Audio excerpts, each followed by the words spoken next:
Oh, thank you, Lord Jesus, for your promises to those who are living in bondage, in the bondage of oppression and abuse. My precious family, I have to tell you, as an only child, I had no idea what family meant. My father left when I was only 6 months old. An only child, I led a pretty isolated life, even in school. Then I chose a career that kept me isolated as a nature photographer, always looking for the raw beauty of creation. I really never knew what it was like to have a family until I married and had 4 children. But even more recently, when I had the YouTube channel and now with the channel on Vimeo, having known all of you and having really fallen in love with almost all of you, and you're so beautiful. What a family. Now I really know what family is like. And so many times when I hear from you, I get glimpses of heaven, of the sweetness of heaven, because so many of you are so kind and sweet. You're the most wonderful people I have ever met in my entire life. You've been loyal, kind, supportive, and even honest at times as to the things that would help me grow. You're gentle, wounded healers.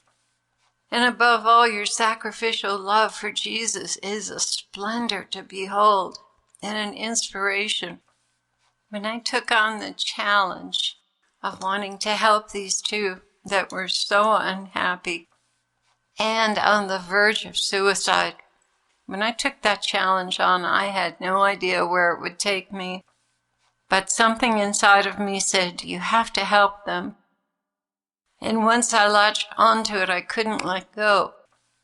But then the feelings that come with caring about other people, all I knew is that they were suffering terribly and my heart was broken over their situation. There is a bit of history in my own life that parallels theirs, in the sense that my own mother kept me from the man I loved, and my life took a drastically different course than what it could have been if I'd married him. Still, when I ponder that, in the end, I have to say, God allowed it. Our first bishop had the same situation in his life as a young man. His parents and a minister lied to him about the girl he loved. As a result, he was heartbroken and ended up marrying someone else and was unhappy his whole life. After she passed away, he found the woman he had loved, who was now a widow, and they got married. How many times have we had ministry in situations like this? Well, I can think of at least 4 more people who went through the very same tragedies. And I guess that's when my heart was torn by these 2 dear souls. The young man wanted a really different kind of relationship with a wife. He wanted someone who was deep. And she's a very deep person. Another thing I could relate to. She doesn't know exactly what the Lord has for her to do, but she loves him with all her heart and she wants to serve him. Max is the same way, except both are still a little young to know the fullness of their callings.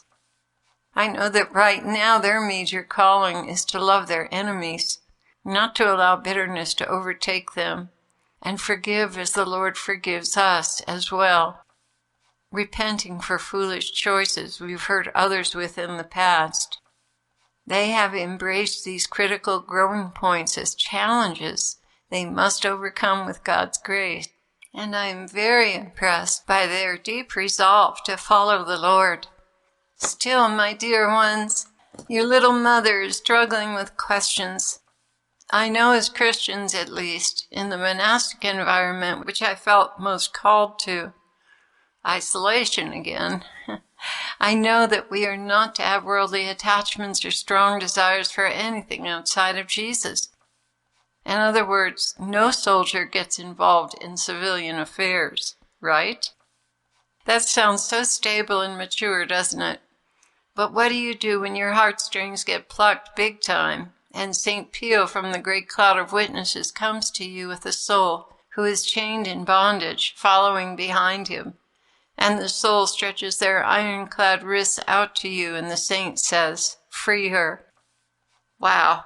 Well, that's exactly what happened a few mornings ago in a vision.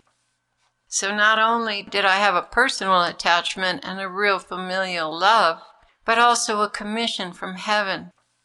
How does that wash with the word detachment? And I realized today in a minuscule amount how very much our Lord suffers, because there are situations like this all over the world. And even worse, child trafficking. Oh God, how do you do it? My Lord, I have come face to face with my limitations again.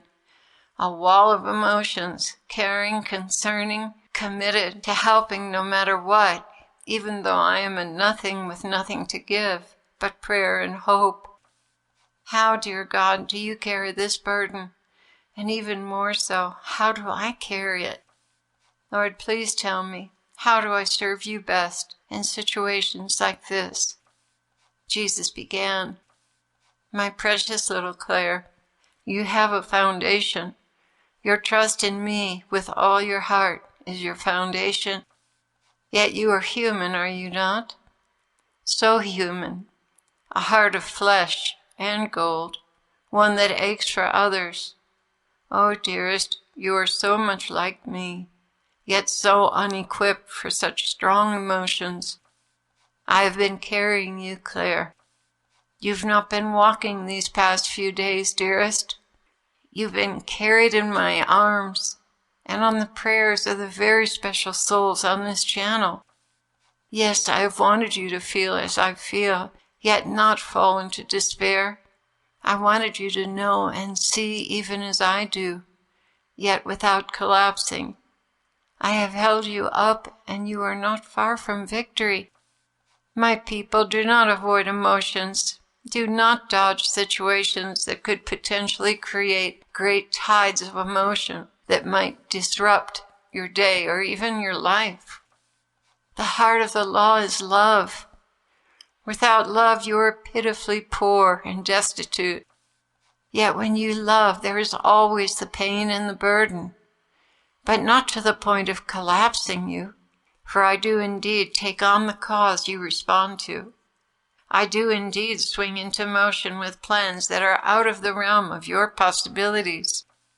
I coach you to lay down your burden in my capable hands, yet I retain your prayers and tears as offerings to my Father, that you should all be delivered from harm's way. And you have questioned, was I in the flesh, Lord, in the beginning by taking this on? No, you were not. I intended to deliver these two, and I intended for you to go deeper with your feelings. Yet in the end analysis, even as you have done with your biological children, you must let them go once they're out of harm's way. I have arranged all of this for my glory. I have put forth these situations so that others who are oppressed and without hope can see that I do have a mighty arm waiting to deliver them if they will but completely put their trust in me. Not just blind trust, but faith in action, making moves to deliver themselves according to my counsel in their hearts. It truly is bitter for me, Clare, for there are thousands upon thousands of hopeless situations like this all around the world. And because of cultural norms, much of this sin is accepted as a valid way of life. No, it is not valid. No, you do not lock up children and belittle a child, saying no to their every hope and dream. No, you do not abuse my precious gifts to you. You do not beat them, tell them they're no good, criticize them constantly because you yourself are frustrated and unhappy. No, this is not life. This is a living hell and death. They were my gift to you, entrusted to you so they could reach full maturity in confidence, good health, and morals. Yes, you were treated this way. Does that make it right? Is that an excuse? No, it is no excuse, because I have been tugging at your conscience for years to treat them tenderly with love. But you didn't listen. You didn't try. You didn't come to me and ask for my help. You went on with your busy and productive life, not having time to take on the challenge of changing your attitude and behavior. But there is yet hope for you, as well as for them, if you will turn to me.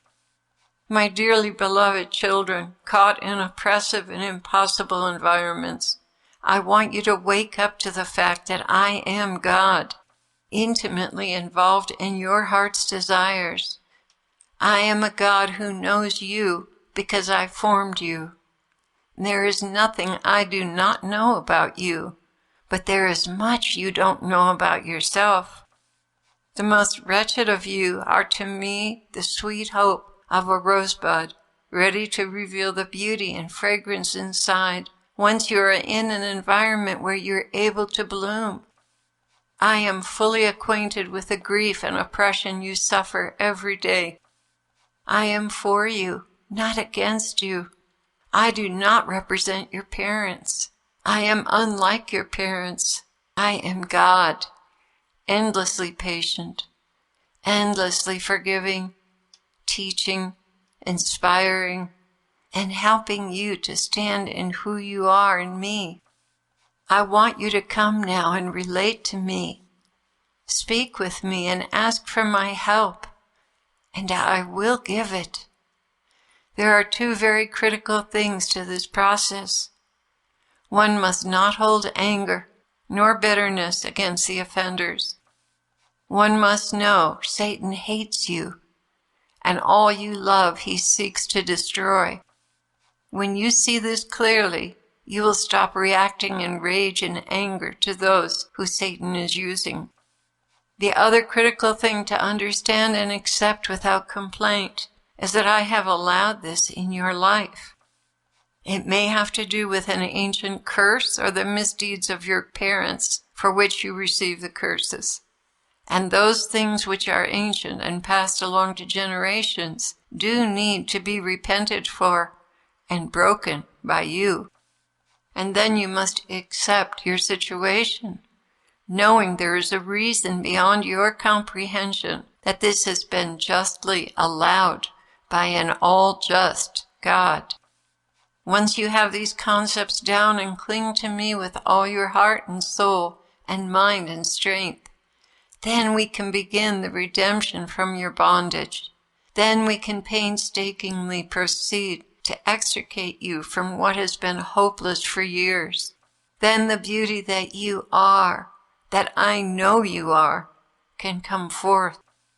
I will bring you out of the only thing you have known your entire life, gloom and bondage. I will bring you out into the full light of day.